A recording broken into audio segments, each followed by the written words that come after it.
Good afternoon, and thank you so much for coming. We're going to first start off with your name and age, if you don't mind sharing. I don't mind. My name is Pamela, and I'm 48 years old. Awesome. So tell me a little bit about how you spend your days. Tell me a little bit about your life roles. I am divorced. I'm a single parent, and I have an amazing life. I'm the mother of two small children, 7 and 9. And I'm a physical therapist, which was, it's not a job, it was a calling that was placed on my life. And I'm also a professional dancer, so I have the best of all worlds. Awesome, awesome. So if you kind of think back over maybe a significant event that has happened in your life that may have brought on maybe some sadness, would you mind describing that to us? Sure.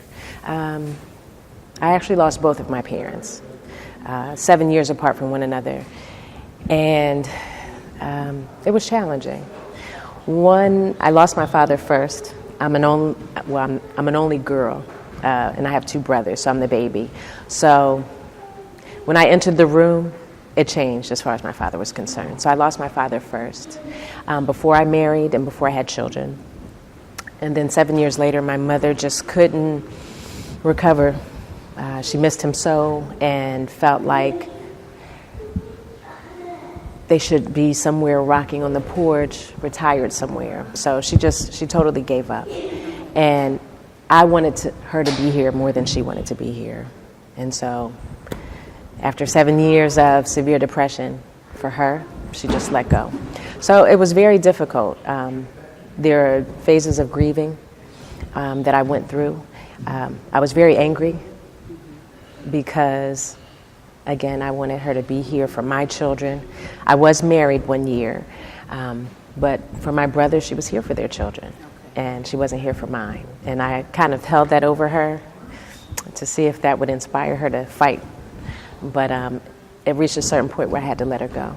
And I knew she wanted to be with my dad, and she let go. So that part was very difficult, very difficult. So it was like when I was expecting with both of my children, I was looking for motherly advice, and I mean, I did get that from other women, but it's just different, I would guess, coming from your own mother, which I felt like I missed out on. I can appreciate that. I'm one of 5 girls. There's 8 of us in my family. And I could only imagine what that could even possibly feel like, because I would at least have had my sisters to lean on had I not had my mom. So I appreciate you sharing that I can imagine how that must have felt. So you mentioned that your mom suffered through depression. And you also mentioned that you were angry and you had some sadness regarding dad passing and then mom passing as well. Can you maybe describe some things mom went through that you actually knew that it was depression that she was going through? My mother had a series of strokes, and it affected her balance. And so she was quite embarrassed. Like if we would take her out, she'd get up from a chair and lose her balance, and we'd have to catch her. And she's like, I don't want that. So she wound up just literally not getting dressed, watching TV all day. And so I'm a very energetic person. So I'd go there after work, 5:30, 6 o'clock, and she's still, in her nightgown. And I'm like, okay, let's go. We're going out. No, get out of here. I don't want that. So it was really a spiritual warfare. And many of the days she would hurt my feelings, tell me not to come back. She didn't want to be bothered with me. I had too much energy. And I'd walk out of there thinking, okay, I'm not coming back. But then I'll see you tomorrow. So she totally gave up. She stopped taking her medicine, and it just affected her whole demeanor. And she was very negative. Like she would be, for example, looking at a TV program or looking at a magazine. Look at her. She has a big nose, or she's overweight. It was just nothing positive. And it was hard to be around that. So for yourself, how did you cope with that? How did you sort of come out of that once mom did pass? And I'm pretty sure there was still a lot of anger left in you. It was. How did you cope with that?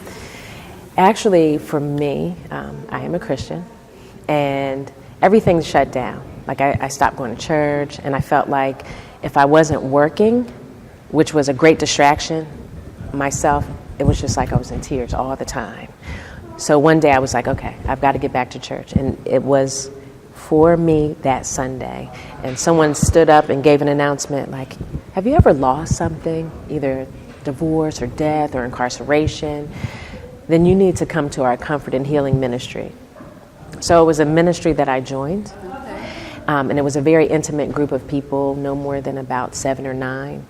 And it was with people who absolutely understood what you were going through. Because I would literally attack people when they're like, I know what you're going through. Say anything except for that. You don't. Your mom wasn't my mom, or your dad wasn't my dad. You know, you don't know what I'm going through, so don't say that. Or say that you empathize or sympathize, but don't say you know what I'm going through. So the ministry saved my life. And after going through it, it got to a point where I was a facilitator. Okay. And the fact that I could reach back, knowing right there, I was there, and I could reach back and pull someone else along, it kept making me stronger and stronger. So I tell people it was like a wound on your heart that had a gaping hole, and you put a wound on it, and right when it was about healed, it was ripped off and as fresh as possible, you know, like the first day that you found out. So when people say time does heal, it does. But at any moment, I could go right back there if I let myself. So for me, it was my spirituality and my walk with the Lord that literally got me to move forward and get out of that depression that I was in. Did you ever seek any medical assistance, or did you totally rely on the ministry at that time? I did. I reached out through my health care plan. I had like free counseling sessions that I took advantage of. Were those quote marks in that health care plan face that you made? It was. And I found that when I went, I had a male who was Caucasian, and I just felt like it was a timer. Like, okay, Pam, ready? And 45 minutes, I mean, I'm crying, tissues, 45 minutes was up, boop, okay, I'll see you Tuesday. Wow.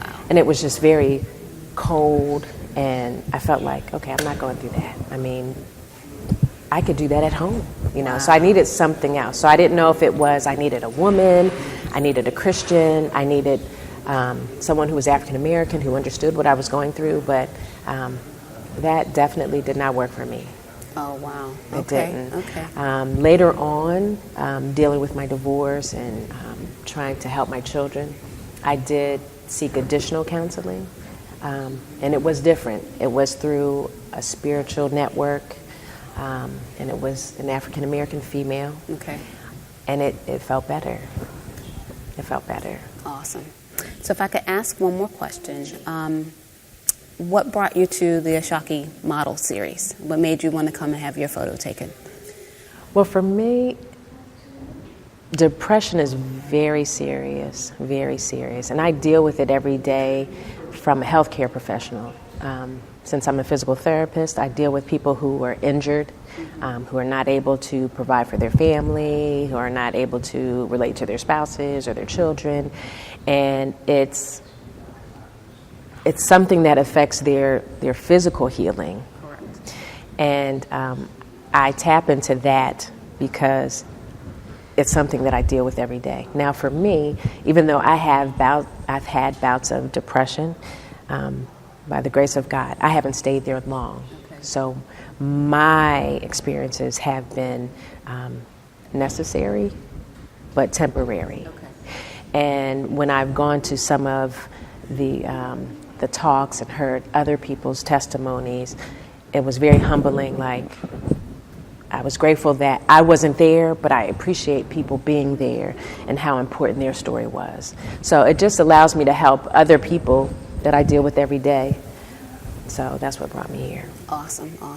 Is there anything else that you might want to share, words of wisdom, a quote, or something that maybe you go back to from time to time when you can sort of sense those feelings coming back? Is there something that you would like to share? Yes. One, that there are phases of depression.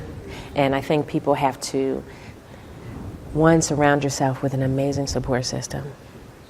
It's not something that you can deal with alone. And two, being spiritually grounded, like, saved my life. So if that's a church or having someone pray for you or having a spiritual life, journaling did wonders for me, especially when I lost my parents. I was able to journal, and I remembered everybody who was around me. And even though it's kind of torturous, but on my parents' anniversary of their death, I go back and I read those journal entries, but it's humbling, like, wow, the stuff that I forgot, I think on purpose, because I just don't want to remember. I had it there in writing, but also I was just like, thank the Lord that I'm not there in that deep, dark hole anymore, that I've been able to move forward and grow. So I think you have to find what works for you, but definitely get help. Get help. It's not something that you've gone through all by yourself. Other people have been there, and they've made it out, and people are more than conquerors. And I definitely understood what that meant. You know, you make it through, but there's enough left over for you to reach back and pull someone else along. Awesome. Thank you. You're welcome. Oh, thank you You're very welcome. much. All right. Okay.